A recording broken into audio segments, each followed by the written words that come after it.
espalhado, está bem longe, mas dá para ver todo mundo aí. Assim, tem a galera que está junto, então eu queria, assim, eu não vou tratar especificamente só de casais. A ideia é que eu quero trabalhar em família aqui, e aqui eu quero apertar de todos os lados aqui. Então, os pais, os filhos, os jovens, os adolescentes estão aí, quem já foi, quem vai ser. Então, nesse processo aí, eu quero trazer algumas coisas para nos ajudar a gente caminhar nessa manhã. É 1h, 45 minutos. Quanto que é?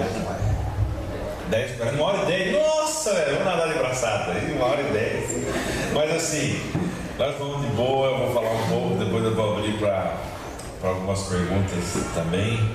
Uns 2, 3 minutos dá para vocês perguntarem, né? Porque aí as perguntas difíceis eu deixo para o reverendo Bonfante, né? Então, vamos lá. Eu fui veterano dele no seminário, então ele que me respeite, né? Assim, mas na verdade a gente se aproximou mesmo lá em Rio Preto, né? Caminhando junto no presbitério. Assim, família é um negócio complicado, muito complicado. Mas não dá para viver sem família. E sem família o negócio fica mais complicado ainda. E a gente vai entender por que Deus colocou a mão nesse negócio. Deus inventou esse trem e falou assim: sem isso aqui não dá. Eu vou dar um exemplo. Como é que você cozinha sem sal? Eu estou com pressão alta, minha pressão está alterada, né? E rapaz, tudo você substitui, mas como é que você substitui o bendito dito cujo do sal? Nada faz o que o sal faz. Os outros temperos você dá uma aprumada, né? Você pode usar alho, eu aprendi a usar alho poró, né? Usar aí açafrão, tal. Tudo dá um gostinho diferente, ajuda, mas ninguém substitui o sal. Aí tem um sal diferente, tem flor de sal, aquele sal rosa lá, que é caro para dedéu, né? Mas tudo é sal, não tem jeito, é sal e sal. Tem o sal light, né? Então assim, sal de light é no sabor, porque no preço não é muito light também. Então assim, mas é sal, nada substitui sal. Família igualzinho. Tem algumas coisas parecidas, sim, uns temperos parecidos, mas só família é família. E família tem um impacto naquilo que nós somos, o que Deus nos torna. Nós vamos entender por que Deus inventou esse trem chamado família. Família não é um processo evolutivo da humanidade. Família para nós não é uma evolução antropológica ou social. Para nós cristãos, família tem a mão de Deus. Deus falou assim: eu vou criar esse grupo, essa comunidade, essa forma de relacionamento chamado família. Mas antes eu preciso que você faça um acordo comigo. Levanta essa mão direita aí. Se você for desse, levanta a esquerda, tá? Eu sou bem inclusivo, não tem problema com isso. Gente, é everybody, vai lá, todo mundo aí. Fala assim, diz assim: Evandro, eu já te perdoo. Eu não ouvi todo mundo falar: Evandro, eu já te perdoo. Não sei se você volta, mas eu já te perdoo. Então assim, se eu pegar pesado demais, vocês me perdoem, por favor. Mas às vezes a gente tem que dar uma sinuca de bico, a gente precisa travar, a gente precisa ter umas conversas mais sérias. Tem umas DR, né? Vamos sentar, discutir a relação. A vida nos para. Alguns momentos a vida nos para. A vida nos para no casamento. Tem casamento, a gente revê os amigos, vê os parentes lá, não sei de quando, que não se via. Você cortou o cabelo, você emagreceu. Como seu moleque está grande. O tamanho disso aqui, não sei o quê. Da última vez que a gente se viu, não sei o quê. Casamento nos para. Aniversário nos para, né? A gente junta todo mundo, tal, faz um bolinho lá. Eu não sei se a turma aqui, como é que é o costume aqui, se faz aí muita festa ou não, pouca festa, tal. Se gosta de fazer muita comida, pouca comida. Mas aniversário nos para. A morte nos para. Você pode ter a agenda complicada que for, morreu alguém perto de você, você dá seus pulos. Você não fala assim, na semana que vem eu vou. Nos para. A gente apruma. Então, eu queria que hoje a gente conseguisse parar um pouquinho para pensar. Família para mim passa por um objeto, e se o mínimo que eu queria trabalhar com vocês hoje é a mesa. Se a gente conseguir resgatar a mesa na nossa família, a gente vai entender um pouco melhor o que Deus queria da família. Nossas famílias estão um caos muitas vezes, por falta de mesa. Quantas mesas tem na sua casa? A mesa? Olha lá, quantas mesas tem geralmente? Uma mesa só? O que é mesa de jantar? Tem duas? Geralmente tem uma mesa onde? Tem uma mesa na sala, a mesa de jantar lá. Tem outra? Na cozinha. Né? Alguns têm a mesa na varanda, tem a mesa na churrasqueira lá. Né? Então assim, tem mesinha de ferro que arma, desarma. Mas pelo menos, geralmente a gente tem isso. Eu e a Aca, quando a gente casou, a gente não tinha quase nada. Né? Graças a Deus, pelo menos tinha um ou outro. Então a gente não tinha, a nossa mesa de cozinha era a mesa de jantar, e era uma mesa quadradinha de 1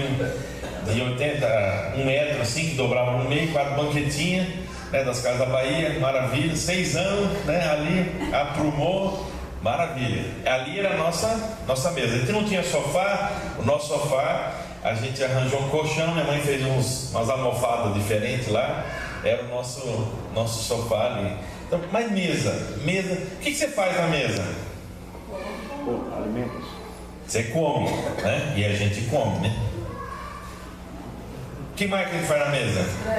Escreve, senta o filho para fazer a tarefa, fala, mãe, mas eu não, senta aí, moleque, né?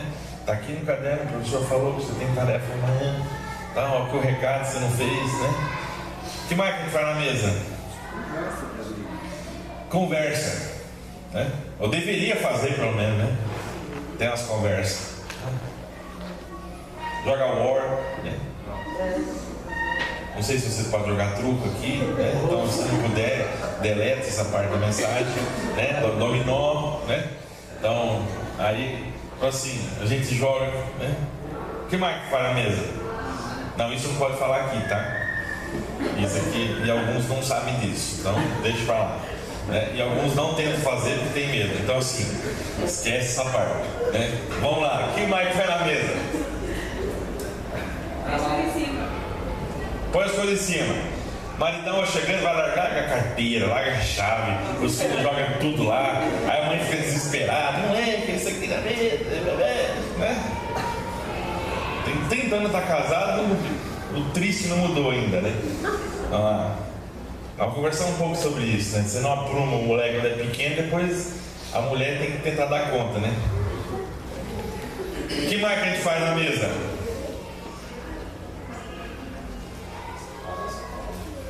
Separar as contas, né? Tem que ter bastante espaço, né? Aí você vai organizar. Tem que abrir a gaveta, né? Abrir a gaveta e colocar. Se tem algo que pode salvar nossas famílias, é a mesa. A minha pergunta para vocês, a mesa ela é o mínimo ou é o máximo na família de vocês? A mesa é o mínimo ou o máximo na família de vocês? Lucas 19 tem a história de um cara, é bem conhecida essa história. Entra na minha casa, entra na minha vida. Vocês não conhecem a música? Ah, para com isso, né? Até pagode os caras fizeram essa música. Entra na minha vida. Olha a Regis, canta com a gente. Só que isso aí, o Regis pisou na bola, novo convertido, vai fazer música, dá esse estranho, né? Quando que Zaqueu pediu entra na minha casa para Jesus? O Zaqueu pediu alguma coisa para Jesus? Ó, entra na minha casa, entra na minha vida. O que aconteceu na história, na verdade? O Jesus falou, cara, eu vou na tua casa comer, velho. Falou, põe água no feijão, e eu não vou sozinho, tem uma tropa que vai comigo. Claro. Escalou direto, né? E Jesus ficou onde? Na sala? No sofá?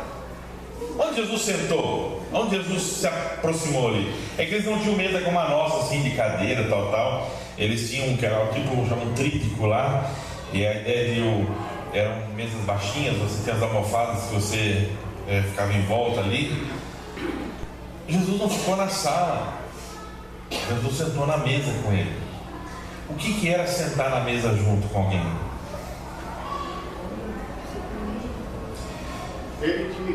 Intimidade. O judeu, ele não sentava na mesma mesa com quem ele não concordava, com quem ele não reconhecia íntimo, ele não reconhecia como alguém que ele queria ser visto junto.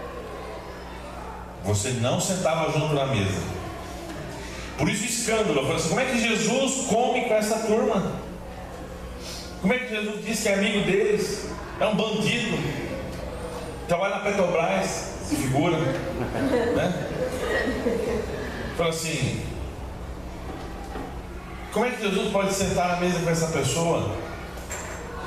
Jesus está dizendo para Zaqueu, eu aceito você, eu incluo você, eu me ponho ao lado de você, por isso eu como com você.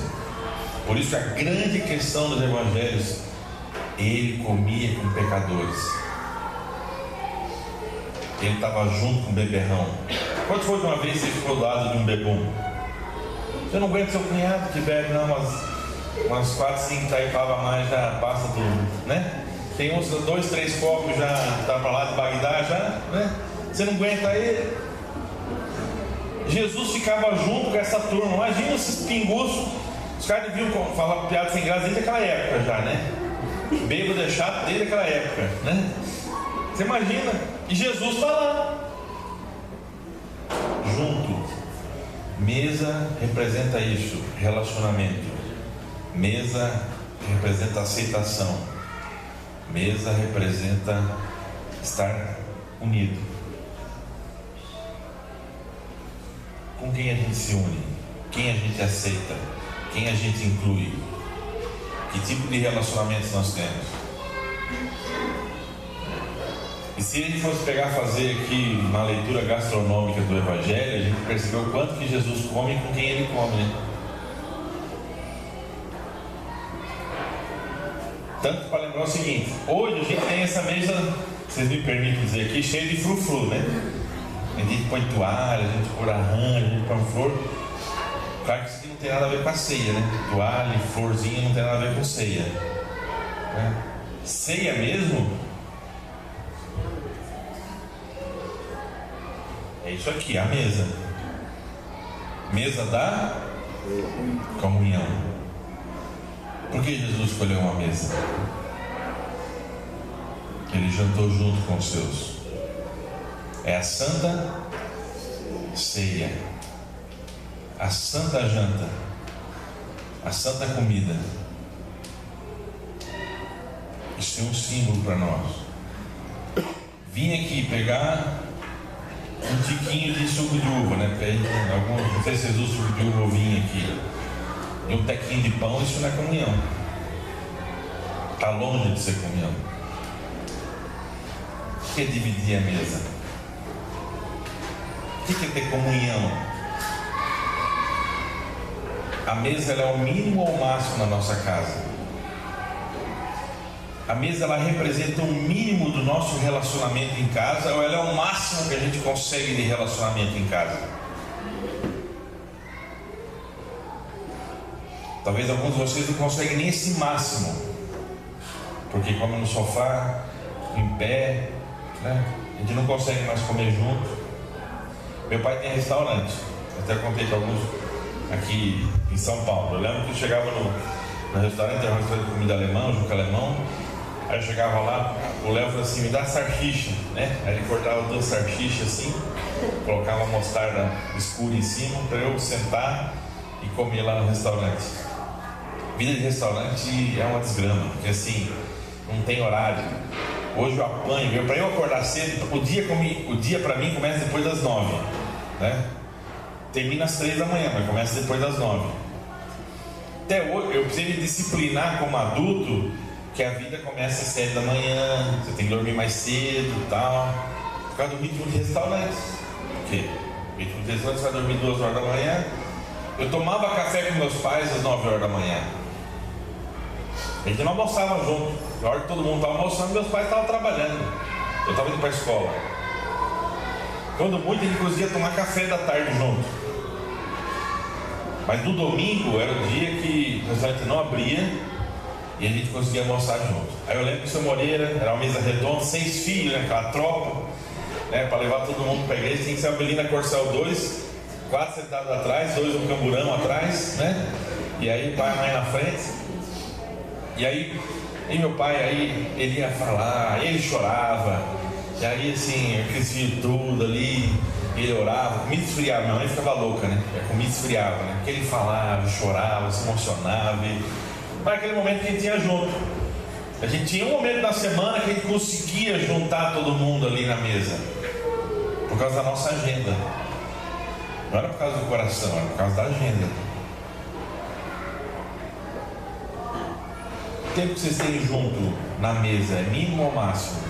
É o máximo que você consegue ou nem isso vocês conseguem? Ou a mesa é o mínimo, assim, ó, isso aqui não, isso aqui a minha família é muito mais que isso aqui é só o mínimo para nós, a gente consegue muito mais que relacionamento, a gente faz as coisas juntos, a gente tem tempo junto, a gente prioriza um ao outro. A mesa é o mínimo ou é o máximo? Ela é o piso ou ela é o teto? O máximo que a gente tem de comunhão ainda é conseguir sentar junto para comer. E ainda senta na mesa, hoje você faz o quê? Leva o trem. Cada um com o seu celular. O celular não é problema, tá? O celular é educação, é ética. Não, nós precisamos reaprender a educação. O celular exige uma nova ética social para nós. Quem vai nos ensinar? A gente não sabe lidar com o celular. Quanto mais querer cobrar dos filhos. Exige uma nova ética de relacionamento. Assim, como é que eu lido com o celular? Como é que eu lido com os relacionamentos? Isso exige da gente uma nova postura. Então, leva ou não leva o celular para a mesa? Né? Come cada um no seu canto? Come no quarto? Come correndo? Ora ou não ora antes da refeição? O duro que a mesa ela não pode ser um lugar de obrigação. A mesa tem que ser uma oportunidade para nós.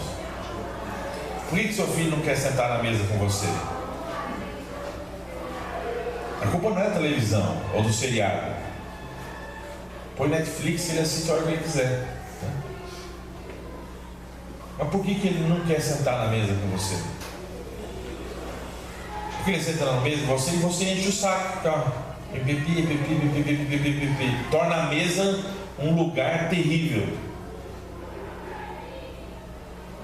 É investigação, né? É interrogatório. Você bombardeia ali, quer acertar tudo ali. Você transforma a mesa nesse lugar horrível. A mesa tem que ser um lugar pra gente rir, pra gente conversar, pra gente papear, jogar a conversa fora. Você não fala de você, mas quer que seus filhos falem deles. Aí fica lá, mas o que está com essa cara? O que está acontecendo? O que foi? Né?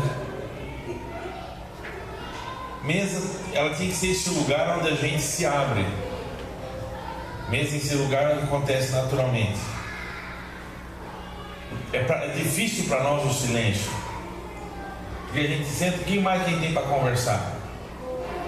Tira todas as broncas que você dá, todas as perguntas que você faz, o que sobra na conversa? Quando foi de uma vez que você contou uma história? Quando foi de uma vez que você abriu o coração? Quando foi de uma vez que você... A gente perdeu isso. A mesa se tornou um máximo do máximo assim, terrível. A mesa tem que ser o mínimo. E aí eu pergunto, um filho que cresce num lugar assim, o que ele vai reproduzir quando ele casar? Que tipo de mesa vai ter na casa dele? Por que a nossa geração já não toma mais café em casa? A gente já não quer mais almoçar em casa? Porque assim, a gente não tem mais mesa em casa. A mesa fica lá de enfeite lá, que serve para dar trabalho para alguém limpar, né?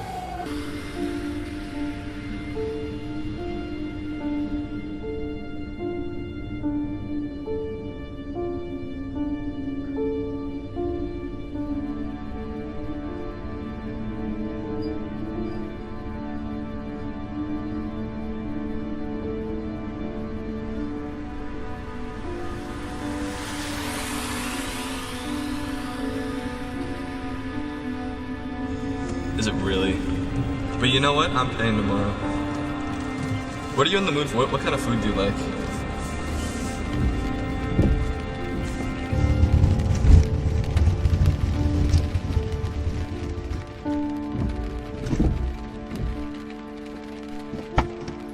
Hi.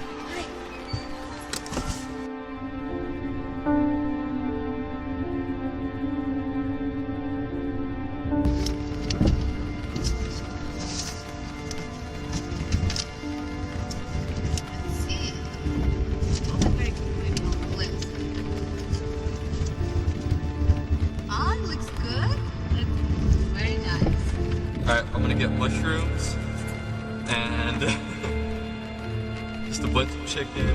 Yeah. Stuff you really love.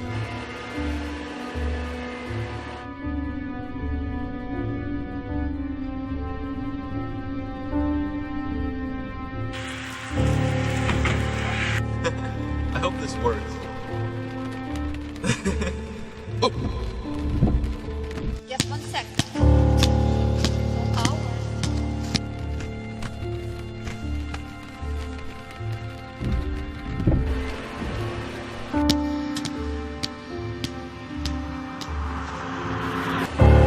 Hello? Oh!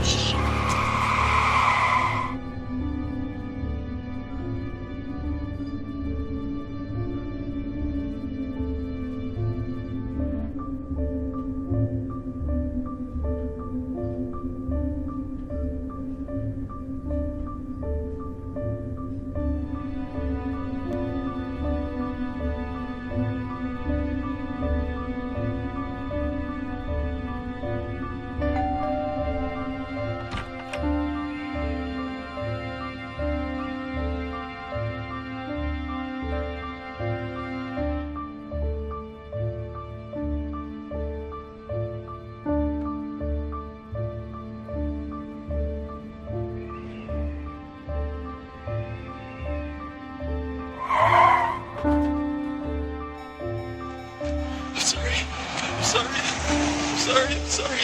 sorry.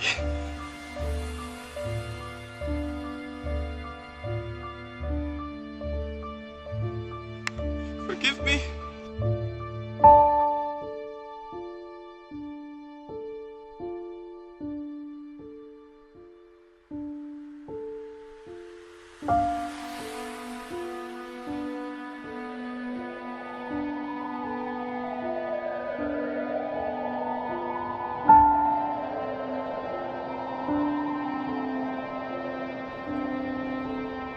I'm sorry.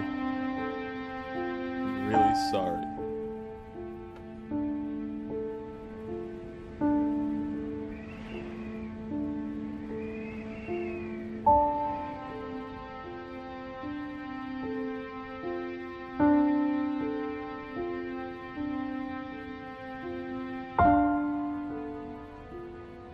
I forgive you.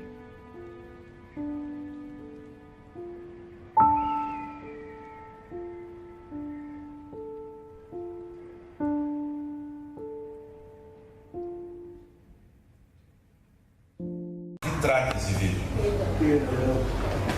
Vocês têm certeza? Eu acho que é dirigir com o celular. Eu também acho. O que vocês acham? Os dois. Não é perigo de dirigir falando no celular? Não é o perigo de dirigir em dia de chuva? Nossa. Não é o perigo quantas pessoas morrem quando estão tirando carta do correio? O perigo de buscar o filho na escola? O tema é perdão. O tema é perdão. Só que a gente muitas vezes trata a família e esquece qual é o tema da família. A gente tem problema com a mesa, porque a mesa nos lembra que é a família. A mesa não nos engana. A mesa não diz assim, ó, pode ser celular, pode ser correio, pode ser chuva, pode ser filho na escola. A mesa nos lembra o que é família.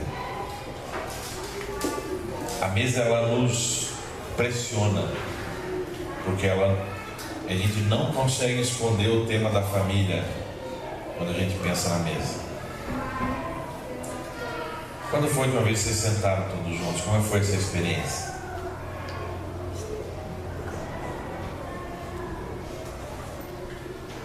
É o mínimo ou o máximo? A gente só se reúne em dia especial. Alguém já disse que um casamento ele não acaba por causa de grandes problemas, mas por pequenos problemas. Quando tem um grande problema, resolve, enfrenta, sofre, chora, briga, esperneia, dá na cara e xinga, se resolve. Mas esses pequenos problemas que vão nos afastando. Érico Veríssimo já disse isso: o contrário do amor não é o ódio. Indiferença. O contrário do amor é indiferença. Se vocês ainda estão brigando na mesa, sua família ainda tem chance. Se ainda vocês estão resmungando, batendo, se esperneando na mesa, sua família ainda está viva. Agora, quando a mesa está indiferente, sua família está no último. Quando não tem mais mesa, isso é indiferença. O contrário do amor é indiferença. Não tem mais relacionamento. A mesa nos lembra que família é relacionamento. O tema de família é relacionamento. O tema da família não é construir casa. O tema da família não é seu filho passar na faculdade. O tema da família não é seu filho mudar do jeito que ele se veste. O tema da família não é a sua mulher cozinhar o que você gosta. O tema da sua família não é seu filho arrumar a cama. O tema da família é relacionamento. E se a gente perder isso, a gente fica discutindo celular, a gente fica discutindo correio, a gente fica discutindo chuva. Onde deveria ser a nossa escola de perdão? Se você não aprendeu a perdoar em casa, você vai sofrer na vida para aprender a perdoar. Quem teve um pai que tinha humildade de pedir perdão quando errou, aprendeu uma lição que nenhuma universidade, nenhum MBA, nenhuma pós vai te dar. Você pode escutar quantos programas você quiser do Max Guerin, que ele não vai te ajudar. Não adianta os livros que você lê do Paulo Coelho ou dessa turma de autoajuda. Se você teve uma mãe que tinha a capacidade de dizer assim: me perdoa porque eu errei com você. Isso é o tema família, relacionamento. E se tem algo que pega em relacionamento, é a necessidade de perdão. Porque em relacionamento a gente erra, de desajusta. Nós temos uma natureza de pecado egoísta, e isso se manifesta na família. Aonde que a gente se aproveita? Como é que a gente manifesta perdão? Os pais gostam muito dos filhos, fazer os filhos pedir perdão, né? Você quer ensinar teu filho a pedir perdão? Você é um exemplo de alguém que pede perdão, que reconhece seus erros, especialmente os homens. A gente foi ensinado que ser homem, a gente não pede perdão. E não é desculpa, é perdão. Desculpa é quando tem uma justificativa. Estava vindo para cá, meu carro quebrou, me desculpe porque eu cheguei atrasado. Perdão são erros. Depois a gente sofre muito na vida para aprender a pedir perdão. E para aprender a perdoar. A gente teve 15, 20 anos dentro de casa para aprender a perdoar, para tratar o coração, para conseguir liberar perdão. E a nossa família não nos ensinou. Você vai aprender isso depois. Aí você leva isso para o casamento. Você estoura o seu casamento. Você estoura os seus filhos. quem ainda não casou, que está em casa aí, você está aprendendo a perdoar? Você tem um ambiente em casa que te ensina a pedir perdão e perdoar? Ou pelo contrário, é um ambiente de mágoa, é um ambiente de dor, é um ambiente em que a gente se esconde, a gente não mostra o que a gente sente, a gente não fala o que a gente pensa. E aí tem um momento que isso explode, e aí a mesa se torna um inferno. E algumas experiências que você tem de mesa foi quando a gente colocou toda a nossa podridão em cima da mesa. A mesa é o mínimo ou o máximo? Quando foi uma vez que sentou seus filhos na mesa e pediu perdão? E falou assim: eu errei. Ou quando você sentou seus filhos e falou assim: eu não sei o que fazer.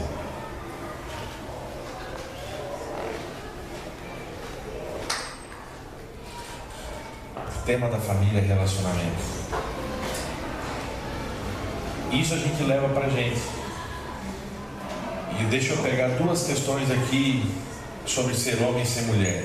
Eu não quero entrar na discussão da homoafetividade aqui, embora isso vai passar no meio. Mas onde a gente aprende a ser homem? Onde a gente aprende a ser mulher? Aonde você olha assim: eu quero ter um casamento, eu quero ter uma família, eu quero ter um marido igual ao meu pai, eu quero ter uma esposa igual a minha mãe, eu quero construir, ter uma família assim. Não, eu não quero ter filho, eu não quero nem casar. Aonde a gente aprende o que é ser mulher? Quando a gente aprende o que é ser homem? Vocês não escapam da média. Aqui tem um monte de bundão, um monte de homem aqui que não aprendeu a ser homem, que tem um bilau, mas não é homem, faz barba, mas não é homem, manda em casa, acha que é alguma coisa, mas não é homem.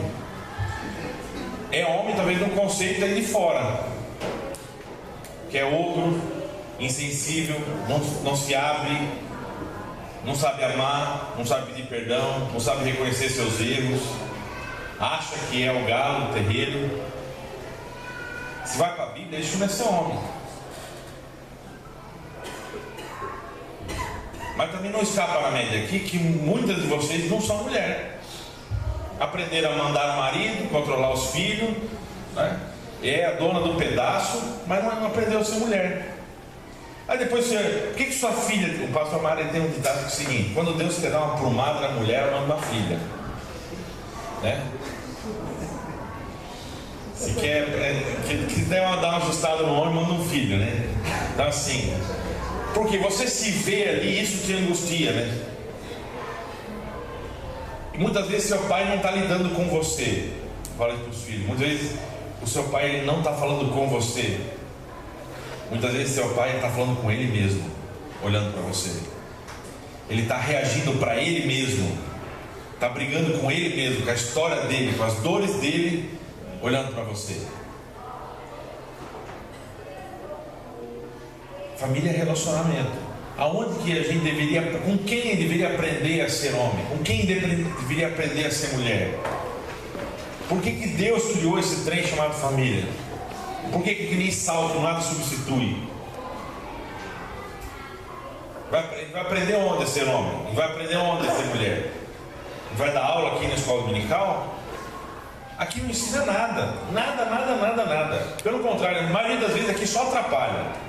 Porque a maioria dos que vem aqui falar em nome de homem, em nome de mulher, está desajustado e atrapalha mais ainda o processo. Porque daqui é fácil falar, daqui é fácil dizer. A gente pega um livro, usa esse livro como autoridade para bater nos outros, é fácil daqui. Agora, teu filho em casa te conhece, sabe que tipo de homem você é. A tua filha em casa sabe que tipo de mulher você é. Lá você não sobe no púlpito. Lá não adianta pegar um livro na mão e dizer. Aonde Deus quer que você aprenda a ser homem e ser mulher? Em casa. Deus não nos deu a igreja para nos ensinar isso. Em primeiro lugar, Deus nos deu família. A igreja apoia, a igreja coopera. A ideia é que a gente chegasse aqui e falasse assim: ó, aquilo que eu vejo em casa eu vejo aqui também. Aquilo que eu estou aprendendo em casa eu vejo aqui também. completa o que já está acontecendo em casa. Só que a gente inverteu o processo. Você é um pai ausente, você é um pai ogro e acha que está tudo certo que você traz seu filho na escola dominical. Acha que está tudo certo que vocês vêm aqui tudo bonitinho, cheirosinho no culto domingo. Deus tem nojo disso. Deus tem nojo disso. Faz tempo que Ele já falou isso já. Ele já falou para Israel e serve para nós também. O que é esses cultos que vocês vêm fazer aqui?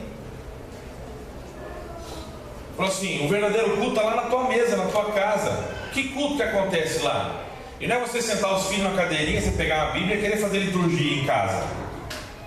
Que culto que acontece lá? Que altar que eu tenho lá? Que Deus que eu sou naquela mesa lá?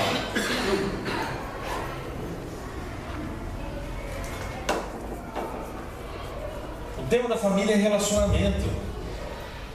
Deus deu algo para a família que só a família pode fazer e nada mais pode fazer. E aí depois tem um processo doloroso para a gente, porque a gente tem que se refazer na vida daquilo que a gente não recebeu, a gente não aprendeu e que a gente aprendeu errado em casa. Por isso que é o drama, por exemplo, de quem cresceu sem pai, quem cresceu sem mãe, porque faltou alguém no processo. Com muita graça Deus pode usar outros homens por perto como referência, um tio, um avô. Mas a falta que faz isso. Família é relacionamento. E a mesa, ela nos lembra isso. A mesa, por isso que a mesa é tão difícil para a gente. A mesa é mínimo, é máximo. Seus filhos vão embora de casa. Depois você quer viver do que? Trazer eles para jantar na sua casa? Agora já foi. Talvez tenha muita coisa para acertar ainda, e a mesa vai ter que servir de lugar de perdão para muita gente. Tem que trazer ele em casa para pedir perdão, para conversar. A necessidade que a gente tem de referência. A principal pessoa para ensinar carinho em casa tem que ser pai e não mãe. Eu lembro do seu Moreira, meu pai. Tinha um chevinho daqueles 500, né? Chevinho 500 e tal. Aquela cor de vômito assim. Aí ele ia me deixar na igreja. Sempre me dava um beijo. Eu não tornei uma pessoa carinhosa porque eu sou sensível. Eu sou não. Aprendi isso com o seu Moreira. O seu Moreira dá beijo, não importa se é homem, se é mulher, não tem esse de. Ele dá abraço, ele é gente de perto. Aprendi isso com ele. Assim como também aprendi a resmungar que não na hora, né? Parece o Zé que está pensando, né? Ó, Zé!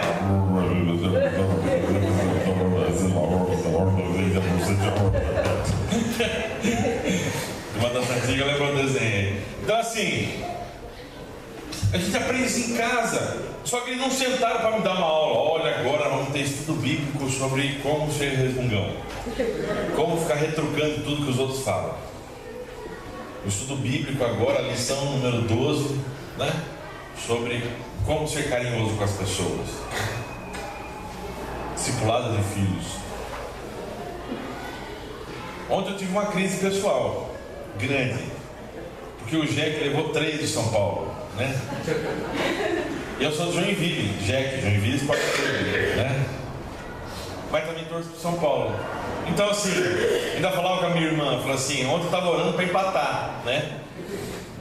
Assim, ou pelo menos o Jack podia ganhar e perder no segundo turno, né? E pode me dar chance de ele não cair para a Série B de novo, né? Então assim, a gente tem gostinho de subir para a Série A uma vez na vida, né? Mas com quem eu aprendi a gostar de futebol? Só que assim, eu não sou fanático. Por que eu não sou fanático de futebol? Meu pai não é. Meu pai senta lá de vez em quando, gosta, assiste. Agora, onde é que um filho se torna fanático de futebol? Cai do céu assim, né? Depende do número de tapinha que o obstetra dá na maternidade. Você aprende em casa essas paixões. Filho pega a tua cara, o teu cheiro. Ou ele está respondendo a você? Moleque revoltado não é problema de caráter, na maioria das vezes. É problema de afetividade. Você pega a maioria dos meninos revoltados que tem por aí, que aprontam, não tem pai, não tem carinho, está querendo atenção. Se não tem quem me abraça, pelo menos tem alguém que bate em mim. Se não tem quem converse comigo, tem alguém, pelo menos alguém que berra comigo, que me xinga pelo menos. Por que a gente tem tantos problemas de autoestima? Não é capeta, não tem nada a ver com capeta. Coitado, ele põe culpa no diabo, não tem nada a ver com o diabo, não tem nenhum encosto, pode ter certeza. Quem teve um pai e uma mãe que sabia dar uma palavra de ânimo, de estímulo, mesmo quando você errava, que deixava você arriscar? Agora você é uma criança plástico, né? Não pode pisar, não pode subir, não pode levantar a mão, não pode peidar, não pode nada. Aí depois não sabe que se torna um adolescente inseguro, porque se torna um homem que não sabe tomar decisão.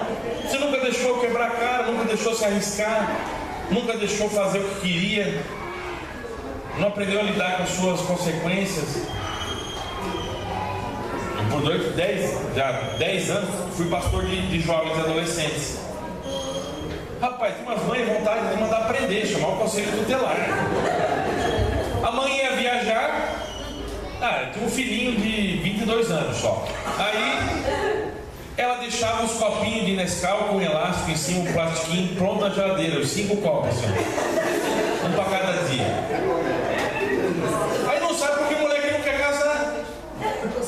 Já foi noivo 3 vezes, não quer casar. Por que nenhuma mulher aguenta ele, será? Por que será? Aí tem outra, a mãe toda noite. Ai, que mãe amorosa, que mãe maravilhosa. Moleque de 16 anos, ela vai na cama, leva o leitinho para ele, espera ele tomar, pega o copo, leva na cozinha. Aí eles chegam para almoçar, os dois, ele vem da escola, ela vem do trabalho, ela monta o prato dele. Ai, que vergonha na cara, moleque de 16 anos vai montar um prato. Para com isso. Só que você estraga ele com 8, 9 anos. E não é questão de carinho, é uma coisa assim, quer que eu pegue para você? Quer ajudar seu filho? Isso é relacionamento. A Bíblia já fala. Por que Deus dá um tranco na gente? Por que Provérbios fala? Por que Deus nos corrige? Porque nos ama. Isso é amor, isso é relacionamento. A questão não é felicidade, é maturidade. Aí você estraga seus filhos, depois não sabe por que eles não aprumam na vida. Ou então você larga eles à própria sorte. Vai para o outro extremo, né? Eu acompanhei uma família, tem 3 moleques, e o pai um ogro desgramado. Tipo assim, o menino saía 2 horas da manhã, ligava pro pai chovendo e falou assim: o senhor pode me buscar? Eu falei: não, se vira, moleque. E ele bateu no peito: não, meu menino vai aprender a ser homem. Virou outro tipo de homem, né? Um homem que não quer saber do pai. Que quando a mãe falou que queria se separar, ele falou assim: já vai tarde que a senhora tomou essa decisão. Quantas vezes que ele chegou em casa para ele? Não é um filho folgado que vai na padaria, que é o carro emprestado. Não é isso. Mas nunca soube demonstrar carinho, graça, além do que merece. Você casa, família. Por isso que Deus criou esse trem. Quem você é hoje, você traz a marca da sua família. Que tipo de homem você é, você traz a marca da tua casa. Tipo de mulher que está se tornando, traz a marca da sua casa. Os mais antigos aqui vão lembrar dos seus pais, vão lembrar do que viveram e sabem as marcas, as cicatrizes que trazem disso. Tem filho que nunca ouviu do pai e falou assim: eu te amo, nunca recebeu um beijo. O pai costuma fazer isso com as meninas, mas nunca vai pegar um moleque e dizer assim: ó, eu te amo. Às vezes tem que jogar no chão. Porque o homem é isso mesmo. Às vezes tem que jogar no chão, dar uns pega mesmo, tem que fazer lutinha mesmo. Menina, você senta na mesa e fazer comidinha, né? Mas depois não sabe porque tem tanto boiola hoje, velho. Porque assim, não pode subir na árvore, não, vai cair, né? Não pode. O moleque tem que ser igual a mulher. Às vezes tem que ser no tapa mesmo, assim. Você precisa disso. Mas se for, tem que ser com o pai. Mas com quem tem esse contato? Por que tantas meninas assim, preferem viver a vida ao lado de outra mulher do que de um homem? Porque em casa se embora, eu não quero ter um homem assim do meu lado. Quero alguém como é minha mãe. Então não tem nada a ver com capeta, com demônio, sociedade de hoje, com globo Babilônia. Não tem nada disso. Esse problema já aconteceu bem antes da Babilônia. A gente saiu do prumo. Deus criou a família para nos dar maturidade. E a gente erra a mão. A mesa é o mínimo ou o máximo. Eu quero trabalhar com vocês um conceito que aqui os que já criaram os filhos vão poder se avaliar. Os que ainda vão ter filhos, os que ainda vão ter filhos podem acertar. Os que estão no meio do caminho pode dar uma arrumada. Isso aí é o que a gente chama de estilos parentais. O que é a ideia de estilo parental? Você está em algum lugar desse quadro aí, ninguém escapa, tá? Não tem assim, eu não, você está aí também. O que acontece aqui? A gente tem os estilos. A ideia de estilo parental é o estilo de ser pai aqui.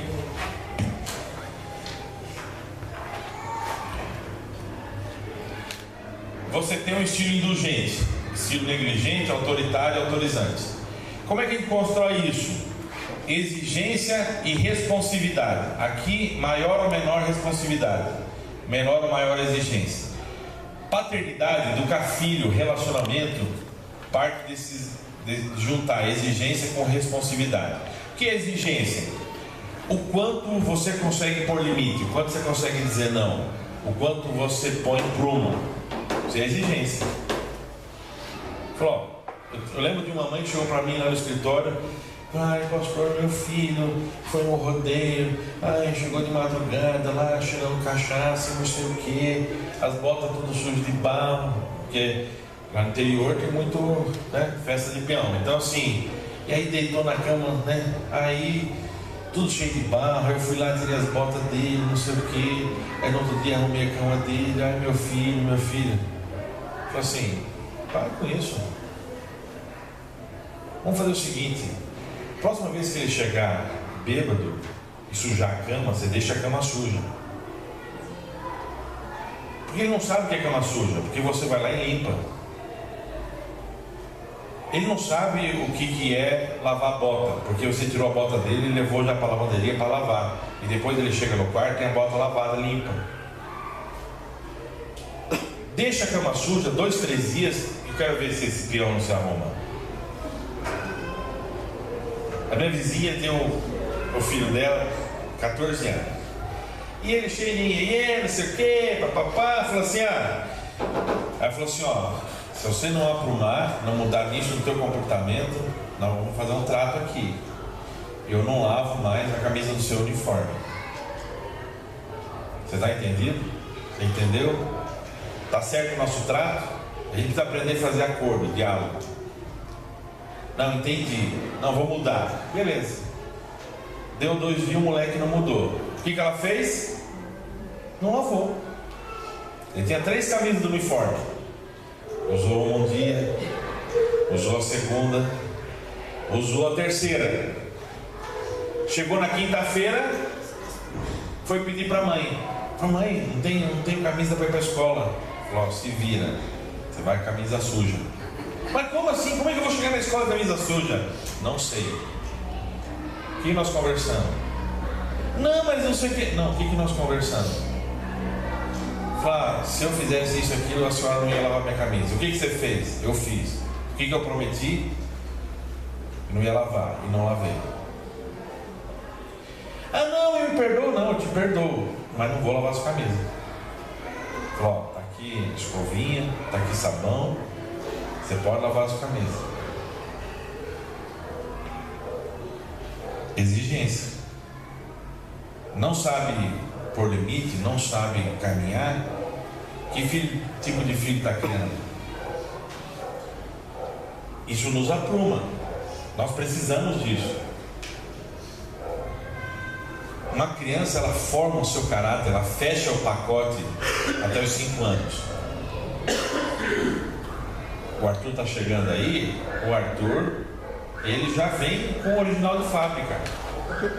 Ele vai testar, ele vai querer fazer as coisas do jeito dele, já assim, desde o colo já. Aí o que acontece? Não sabe pôr limite, não sabe dizer não. Aí domina o pai e a mãe por causa do horário de dormir.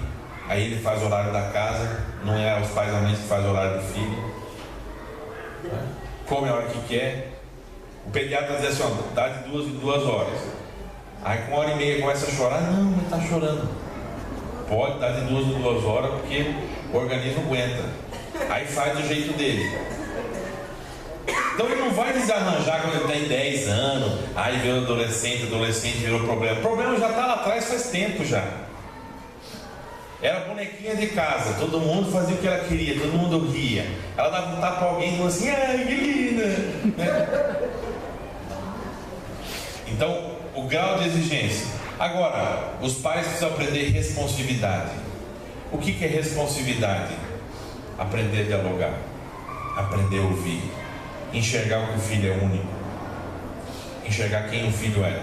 Os filhos não são iguais. Que momento ele está vivendo, sentimento, situações.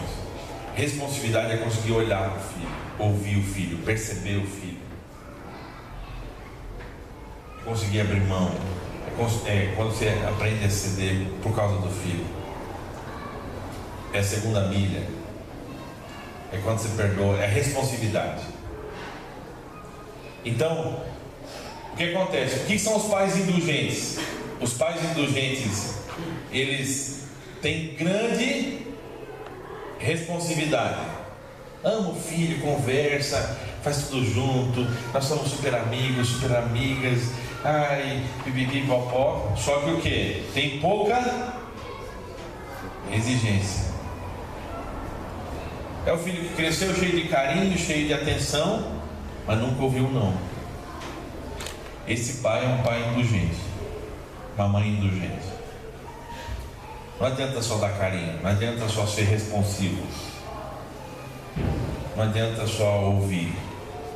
Tem hora que precisa confrontar, tem hora que precisa falar.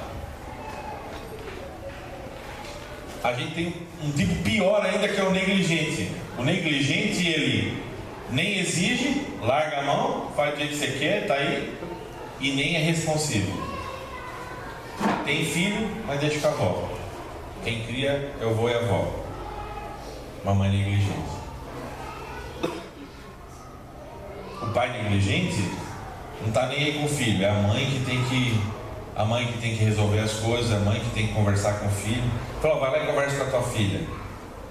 Vira homem, rapaz. É isso. Fazer filho é fácil, né? Você gemeu quando fez, mas agora para aguentar o trânsito. Aí manda a mulher resolver. É bonito, a gente pega Efésios, olha, né? Mulher de ser submisso. Mulher que não tem homem de verdade em casa, ela não tem dificuldade nenhuma de ser submissa. Agora, como é que você aprende a ser submissa a um ogro ou a um mundão? Jesus fala, ele dá vida pela igreja. Se você tem um homem que dá vida por você e pelos seus filhos, você tem um motivo para ser submissa. Mas o negócio dele é chegar em casa, a janta está pronta. E se requentou. Aí a gente tem o autoritário. O que é o pai ou a mãe autoritária? Tem alta exigência, sabe cobrar do filho, sabe pôr limite, sabe dizer não, mas não sabe ouvir, não sabe conversar, não é responsivo, não sabe chorar com o filho, não sabe gastar tempo. Aí não adianta só ter tudo certo aqui. Não adianta saber tudo que a Bíblia manda fazer. Tem gente que gosta, adora o discurso da vara. Não, porque a Bíblia fala da vara. Gente, vara tem 3 em um ano, gente. Eu tenho uma séria desconfiança que se o autor, o sábio, hoje fosse escrever, ele não falaria de vara.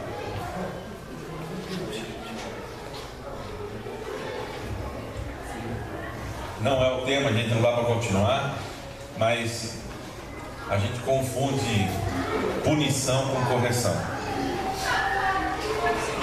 A gente confunde punição com disciplina. O tema do ensino é disciplina e não punição, e não agressão. Aí tem gente que não entende a lei da palmada e sai por aí falando um monte de besteira sobre isso. Não sabe nem ler a Bíblia, não sabe nem ler a cultura. Pai autoritário, mãe autoritária.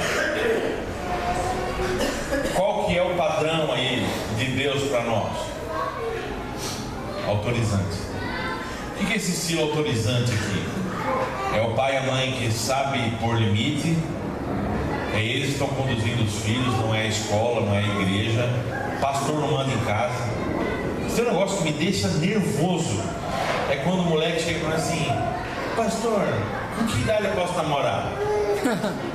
Vai perguntar pro teu pai e tua mãe, rapaz. Teu pai e tua mãe que tem que resolver isso, não eu. Se teu pai precisar de ajuda, ele que me pergunte. E aí eu vou dizer minha opinião para ele com quando devia namorar. Que para mim começa do 18 para cima. Para dar umas bitocas é fácil. Quem daqui namorou com 14, 15 anos e casou, pai, parece bonita a história. Ai, começamos lá com 14 anos. Sofreu um monte no casamento. Sofreu um monte emocionalmente. Porque o adolescente está formando a imagem dele. A gente não fecha o nosso pacote de imagem, de identidade. Conversa com qualquer psicólogo. Antes dos 18, 21 anos. Alguns jogam isso para 20, 21 anos. E aí nesse momento você está lá, querendo dar uns pega, querendo dar... Aí a menina não tem carinho do pai, ela vai atrás de um homem. Se a menina tiver teu colo, ela não precisa do colo de outro moleque. Se tua filha com 16 anos tiver teu carinho, ela não vai escolher qualquer homem por aí.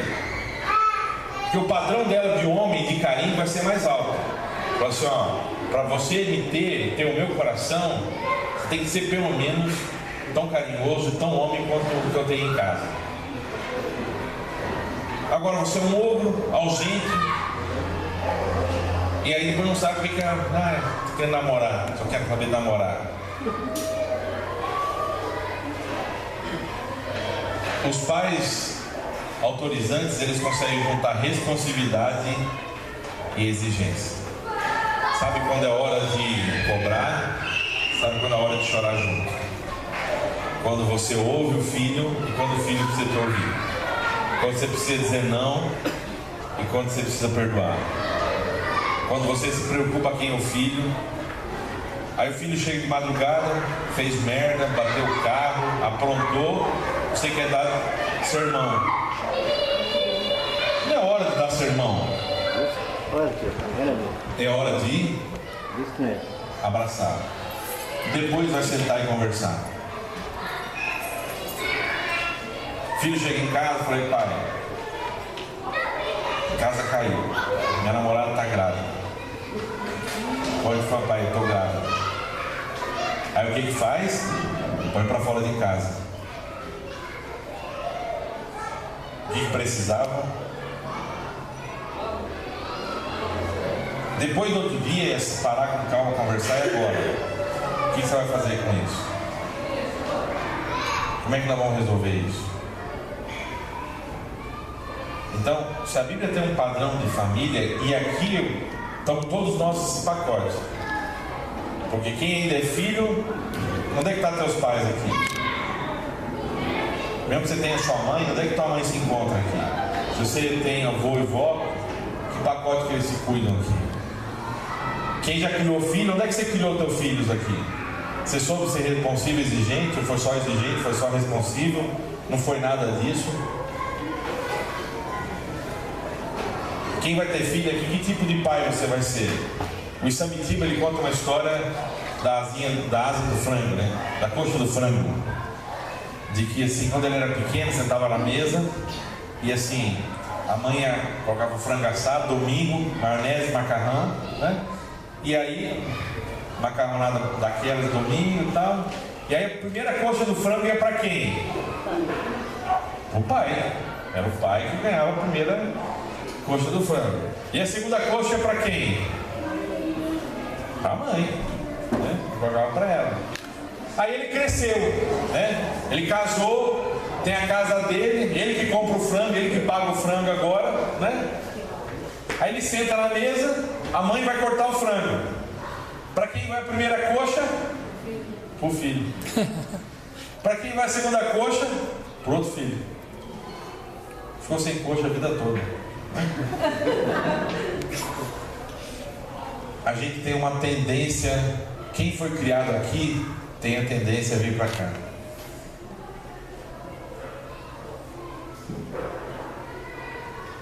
A gente vai para um outro. Quem foi criado muitas vezes vem para cá. Quem foi criado aqui vem para cá. Ou seja, meu pai era muito agressivo, muito duro. Aí eu dou tudo para meu filho. Hoje os grandes milionários não estão deixando suas heranças para os seus filhos. Os grandes milionários não estão deixando um centavo para os filhos de herança. Porque exigência. Ele sabe o seguinte: vou dar condições dele trabalhar, aprender e construir a vida dele, mas não vou dar dinheiro. Quem não teve nada, e quando era pequeno não tinha isso. Você não tinha brinquedo nenhum. Você toca o quarto do seu filho de brinquedo, mas não sabe que se torna egoísta, não sabe repartir nada com ninguém. Você quer dar presente para o seu filho? Dê presente para o seu filho. Mas ensina um valor para ele. Para cada presente que você ganhar, você tem que dar um antigo seu. Aí o moleque se esperneia, se joga lá no corredor do mercado. Você tem o pai ogro, né? Que é aí que vai só dar um tapa no moleque, dar uma surra e já resolve, pronto, está resolvido. A mãe frouxa, diz: ai, por favor, não, eu vou te dar chocolate, eu vou dar não sei o quê. Ai, para com isso, o que você faz comigo? Deixa esperneando lá. Pode deixar lá, vai parar já já. Para um dia para assistir Super Nano. Você vê. Larga o moleque chorando lá. Vai levar 4, 5 horas, talvez. Primeira noite é difícil, segunda noite pior ainda, terceira noite é um horror. Mas quem vai ganhar essa queda de braço? Geralmente a criança ganha, o pai e a mãe no braço, chorando.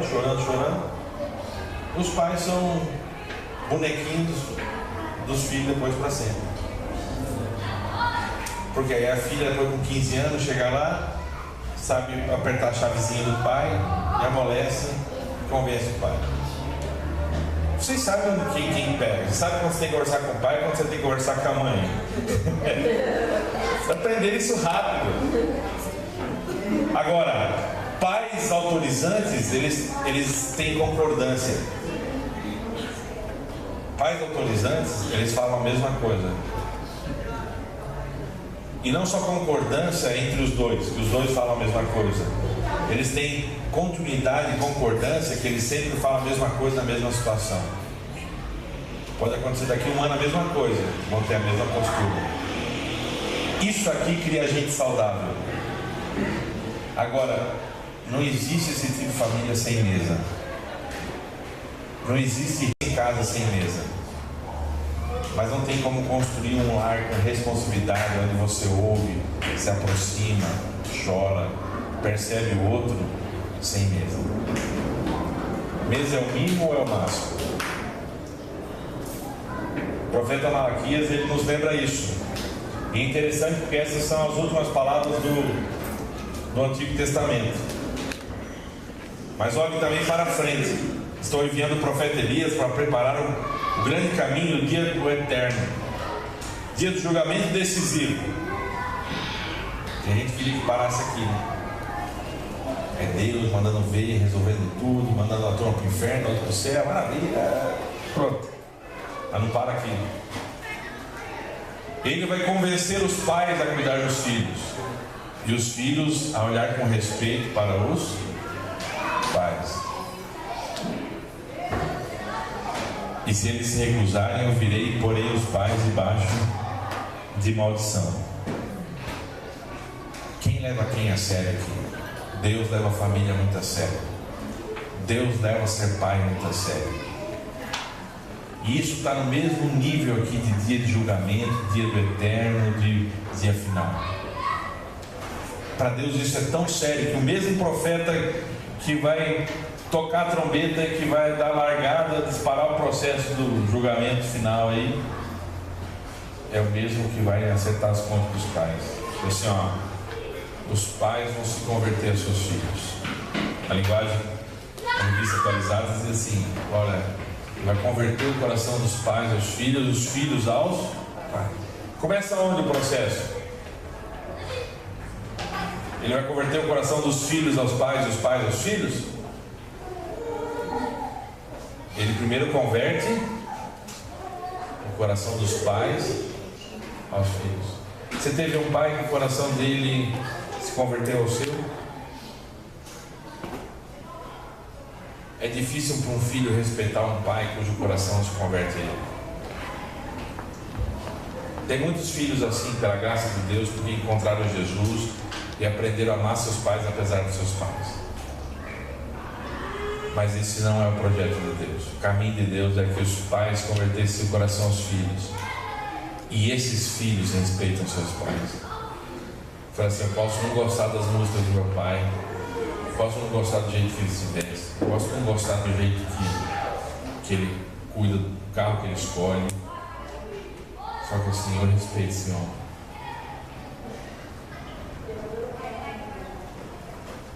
A mesa é mínimo ou a mesa é nossa? Eu vou abrir as perguntas. Que Deus nos ajude. Deus tenha misericórdia de nós. Se como igreja nós queremos fazer alguma coisa, a gente não precisa só de escola dominical.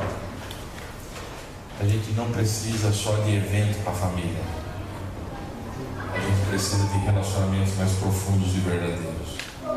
E a gente não constrói relacionamentos mais verdadeiros nesses bancos aqui. Você não aguenta ficar mais de 2 horas nele. A gente não constrói relacionamentos verdadeiros dentro de culto, dentro de conferência especial. Porque, qual que é o seu nome, companheiro? Eu? É. Prisco. Prisco, quantos anos você tem, Prisco? Permita a pergunta. 68. 68. Quem vai andar ao lado do Prisco para conhecer o coração dele, a história dele? Com quem ele vai poder chorar? Porque a gente não aprendeu a chorar. A gente não consegue chorar com a mulher, chorar com os filhos. Com quem que ele vai conseguir chorar e dizer assim: ó, eu tenho um problema que eu carrego há 30 anos do meu pai. Então assim, essa é a minha história. A gente não faz isso aqui. Para isso a gente precisa de relacionamentos verdadeiros, mais profundos. Discipulado não é caderninho, gente. Discipulado não é revista. Discipulado não é curso de escola dominical. Discipulado é quando eu me disponho a andar com Cristo e a gente andar a chorar junto e dividir a jornada. Só que é difícil para o Prisco com 60 anos, 68, andar com um homem de 38. Mais fácil para ele ser alguém de 65, de 70, 72, que entende o que ele está falando, andar junto. Como é que você, que é mãe aí, que já criou seus filhos, né, que aí já está com seus 60, 70 anos, 50 anos, vai sentar com uma mulher de 30, com uma menina de 25 para conversar? Elas não entendem o que você passou, elas não sabem o que é, não sabem o mundo que você cresceu. Quando você falar do pai que você teve, essa mulher vai entender que ela viveu também isso, entende o que é isso.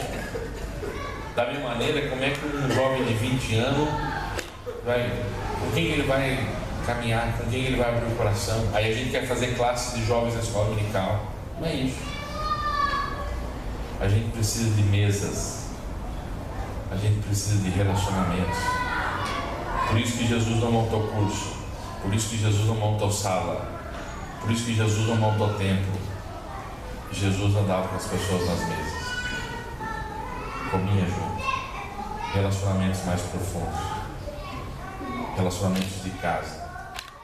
Se vocês querem ser uma igreja que faça diferença nessa cidade, nesse presbitério, que vocês aprumem suas mesas, que a sua casa tenha mesas que sejam mais mínimo do que máximo, que as mesas sejam começo e não final dos processos. que vocês possam construir relacionamentos verdadeiros, de amizades espirituais, de gente com quem você chora e caminha. E tem gente que vai querer fazer parte dessa comunidade. Tem gente que vai querer ser seu amigo. Tem gente que vai querer seu abraço. Tem gente que vai querer frequentar essa casa. E é a oração de Jesus. Outras pessoas ainda vão sentar nessa mesa. Oro não apenas por esses, mas por aqueles que ainda hão de crer em mim. Amém? Perguntas, começando lá, ou comentário? Vou comentar sobre a mesa dos barzinhos, porque é só um pouco mais que corrida aqui atrás, cara. O Charles Swindoll, teólogo cristão, um grande best-seller dele, Uma Noiva de Cristo, ele fala sobre a teologia do botequim. O que é a teologia do botequim para ele?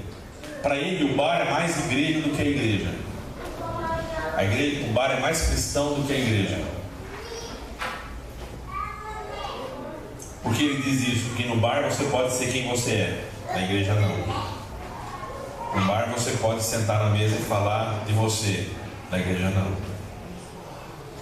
Então ele diz assim, a ideia da teologia do botequim é porque na mesa de bar, garçom, aqui, nessa mesa de bar, você cansou de sentar, centenas de casas, assim.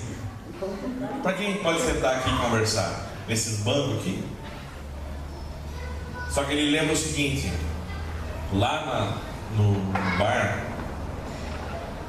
o bar só consegue ir no processo de ouvir as pessoas, de ser acolhido, de ser aceito, mas ele não consegue responder. Se a gente revisse o nosso jeito de ser igreja, a gente não apenas ia aprender a aceitar e ser um lugar onde as pessoas podem falar de si, aceitar as pessoas como elas são, a gente tem uma resposta de graça para oferecer, assim, a perdão, a graça em Deus. Então ele fala assim, infelizmente hoje os bares são mais igrejas do que as próprias igrejas, só que eles nunca vão oferecer o que só o Evangelho pode oferecer.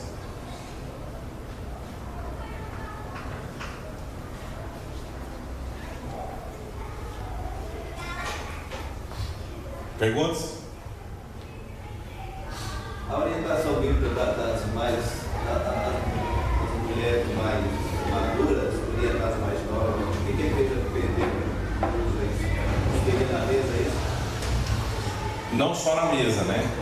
Digamos assim, a igreja perdeu as suas mesas. Porque assim, por que hoje as mulheres mais idosas elas não conseguem acompanhar as mais jovens? Porque a igreja deixou de ser comunidade, ela deixou de ser relacionamento. Essa ideia de mulheres idosas com mais novas não é a professora de escola dominical de coquinho que tem as menininhas participando do curso ali. Não é isso. É relacionamento, é comunidade. Com quem você convive? Com quem você divide a vida? Não dá para cumprir essas palavras de Pedro dentro desse espaço aqui. A gente deixou de ser comunidade e se tornou uma estrutura.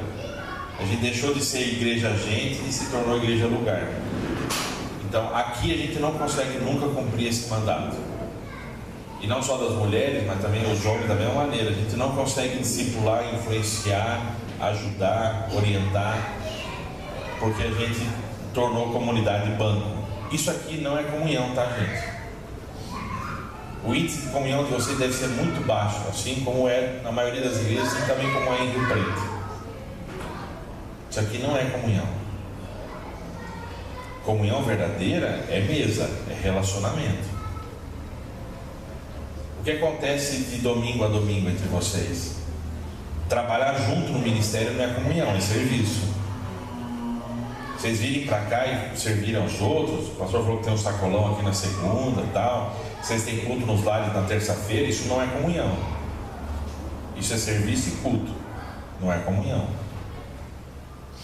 Comunhão é comer 1 quilo de sal. Como é que você come 1 quilo de sal? Não come. Ó, leva tempo. Leva tempo. Você não sente como 1 quilo de sal. Isso fosse uma jornada. É muito tempo junto, lado a lado. Aí a gente vai aprender a ter comunhão. Dietrich Bonhoeffer, que é um pastor alemão que foi morto pelo regime nazista, ele dizia o seguinte: a verdadeira comunidade, a gente não escolhe, a gente entra. Jesus nos trouxe para a comunidade. E o primeiro serviço que eu tenho que aprender a oferecer para o meu irmão é o quê? O que vocês acham? O que vocês acham? A opinião dele tem uma primeira coisa que a gente tem que aprender a oferecer para os outros, para a gente começar a viver comunidade. Ouvir. Se você aprender a ouvir, você não precisa falar nada do seu irmão. O Rubem Alves já falava isso. A gente tem curso de leitura, né? Curso de escrita, de oratória, mas não tem de escutatória. Nossas famílias nos ensinaram a ouvir. Você teve um pai que sabia te ouvir? Você teve uma mãe que sabia te ouvir? Se você teve, provavelmente você é alguém que aprendeu a ouvir. Agora, se você não teve, você teve que apanhar muito para aprender, ou ainda não aprendeu. Se você tem um pai e mãe que sabe falar muito, né? Os pais que escutam estão aqui, responsivos. Aqui estão os pais que falam. Fala muito.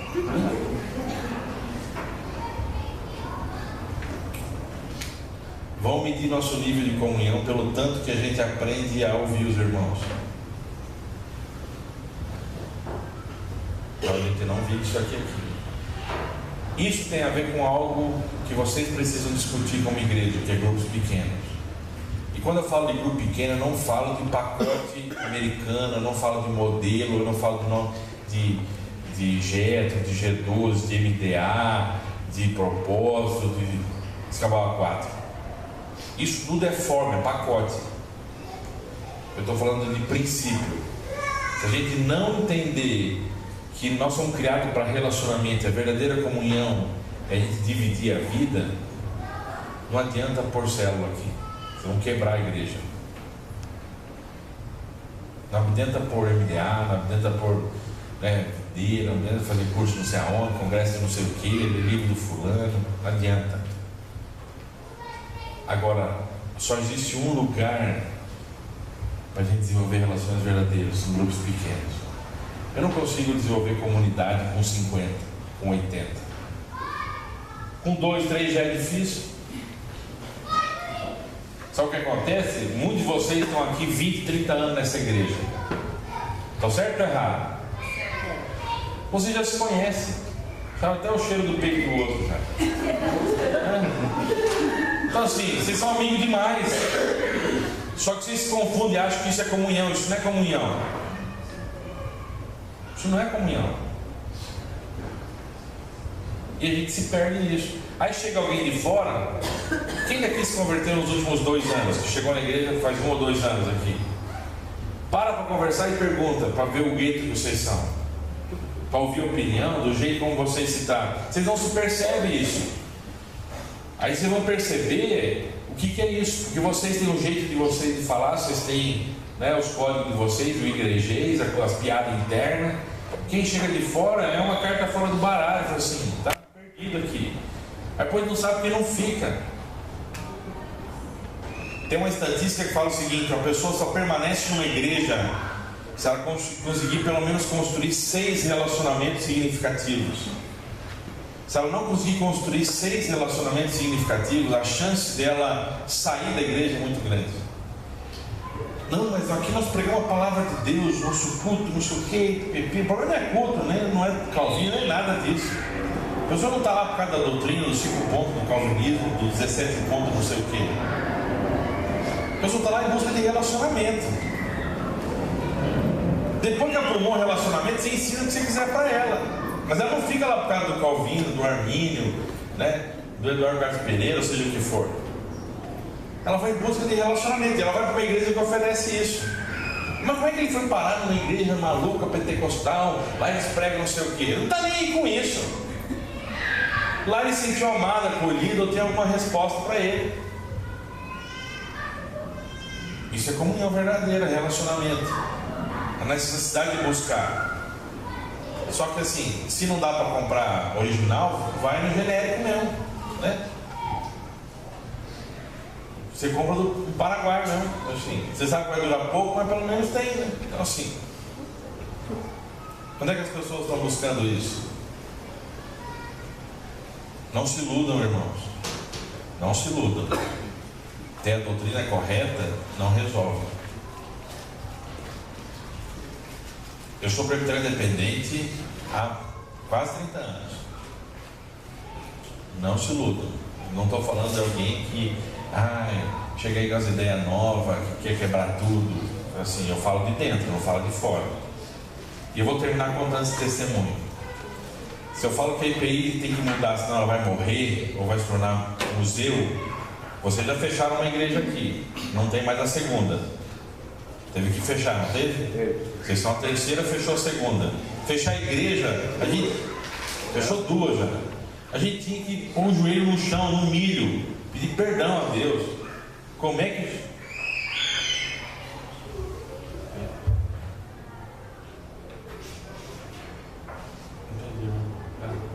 Você quer fazer a pergunta? Olha só, o que acontece? Nós precisamos mudar. O problema não está na nossa teologia. O problema não está na nossa doutrina. O problema está na nossa forma. A gente criou bezerro sagrado, bezerro de ouro. A gente está adorando bezerro de ouro. E se a gente não conseguir abandonar o bezerro de ouro, vai fechar também. Ou vai cobrar dízimo para entrar no museu.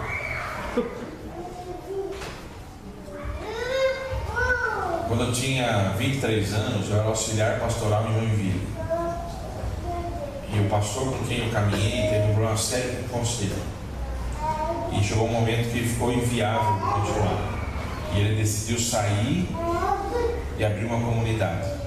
Isso foi no ano 2000. 3 meses antes do meu casamento. O conselho me afastou e falou assim: você não trabalha mais na igreja, não vou pagar teu salário até dezembro. Isso era junho. Você não prega mais, não dá aula, não discipula, não faz mais nada. E toca o seu caminho. Esse pastor me ligou de madrugada e falou assim: eu estou saindo e vou abrir uma comunidade. Eu queria que você e a Átila viesse comigo. Vou te ordenar pastor. O que eu tiver eu divido com você. E nós vamos construir essa igreja juntos. Hoje a comunidade Siloé em Joinville tem 5.000 membros. É uma das maiores igrejas de Joinville. E uma igreja saudável. Mas naquela noite eu perguntei para Deus: o que o senhor quer de mim? E se tem uma noite que eu ouvi Deus, foi aquela noite. Falou assim: eu quero te usar na IPI. Contra tudo e contra todos. Meus pais saíram da igreja, foram para a comunidade. Foi um inferno ficar aqueles meses na igreja, todo mundo olhando para você, condenando você, julgando você. Foi um inferno. Do jeito que o conselho me tratou, eu levei um mês para conseguir perdoar o conselho, assim, do jeito que eles me humilharam e me trataram. O presbítero foi à frente da igreja e falou assim: nós não podemos falar o motivo pelo qual o Evandro não é mais orado. Até hoje não nasceu nosso filho. Falaram que eu roubei dinheiro da igreja. Até hoje, faz 15 anos eu não voltei para a minha igreja. Um pastor amigo meu foi pastor lá há vários anos. Várias vezes ele tentou me levar para fazer o que eu fiz aqui. E o conselho não quis. Isso foi ano passado. Então, quando eu falo da IPI, eu não falo de alguém de fora. Não é só porque eu sou novinho, porque é todo empolgado, está cheio de energia aí. Eu falo de alguém aqui dentro, alguém que ama essa igreja. De alguém que Deus mandou ficar aqui. Não por causa da IPI, mas por causa de Deus. Se hoje eu dou o meu ministério, meu tempo, minha vida pela IPI, não é por causa da IPI. Não é por causa do pendão real, não. É por causa da cruz de Cristo. Eu amo a Cristo, não amo o pendão real. Eu não amo a cor azul da IPI. Eu amo a Jesus. Só que Jesus deu a vida dele pela igreja. Então quem sou eu para não dar minha vida pela igreja? Só que Ele mesmo me ensinou: quem ama corrige. Então eu falo como alguém de dentro. Então quando eu digo isso, reparto isso com vocês, aí na semana passada eu estava conversando com uma pessoa e falou assim: mas como assim, pastor? Durante a vida toda a gente aprendeu uma coisa e agora o senhor vem dizer que tem que mudar, tem que fazer diferente. A gente abre mão das formas, mas não de Jesus. A gente abre mão das caixas, não do conteúdo. Você não passa mais suas roupas com ferro de brasa. Você não guarda suas roupas no quintal e põe na grama. Você não lava a roupa no rio. Você não toma banho lá com a caneca pendurada lá, né? As formas mudam. É doloroso pra gente mudar a forma. Eu conversei muito com o Franklin ontem, assim, processo de mudar a igreja, essa revitalização, essa gente encontrar essas novas, é muito doloroso, é longo o caminho, é difícil. É mais fácil construir do que reformar. E quem já reformou casa sabe disso. Você começa a quebrar o negócio, você descobre que tem maior negócio que apareceu. Ia ser só 5 mil reais, acaba a conta ficando em 15, né? E aí vai aparecendo, e é isso. Então, graças a Deus que Deus trouxe um pastor como o Frank para caminhar com vocês e ajudar vocês nisso. Só que ele sozinho não vai conduzir isso. Porque a igreja a gente constrói junto. E se vocês não mudarem, os seus filhos vão sair dessa igreja. E os que ficarem vão ficar aqui por causa de religião. Nós precisamos de mais mesa e menos banco. Nós precisamos de mais mesa e menos tempo. Isso não serve só para a família, serve para essa família que é a família da fé.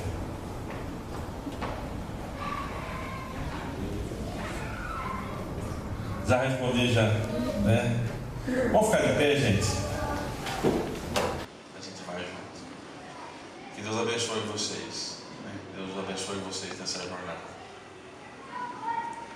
Obrigado, Senhor.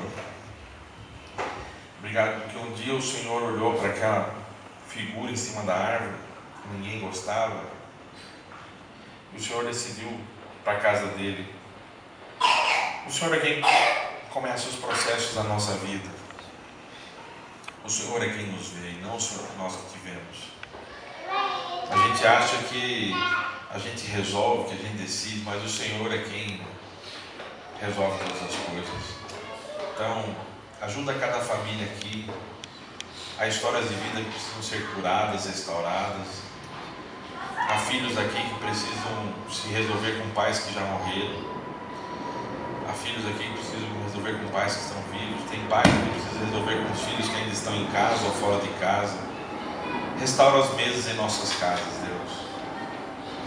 Restaura as mesas nesta igreja. Meu Pai, que nossas igrejas sejam mais mesas do que bancos, ó Deus. Ajuda-nos, Senhor. Abençoa o pastor Frank, abençoa os presbíteros, os líderes dessa comunidade. Pai, o Senhor tem restaurado essa igreja. Usa essa igreja, Deus, para restaurar esse presbitério. Usa esta igreja, Deus, para sinalizar teu reino nesta região. Pai, usa essa igreja para plantar outras igrejas. Pai, que muito mais que projetos dessa igreja, Deus, ela plante novas igrejas, Deus. Que ela leve vida, fôlego, Pai, à tua igreja. Obrigado por nos amar apesar de quem nós somos. Obrigado por não desistir da IPI apesar da gente. Obrigado, Senhor. Continua a tua boa obra em nós. Aviva a tua obra no meio dos anos, ó Deus. Pai, vivifica a tua igreja. Pai, é o que humildemente pedimos como servos ruins e infiéis, mas que humilhados nos prostramos ao Senhor e nos aproximamos do teu trono de graça. Oramos em nome de Jesus. Amém.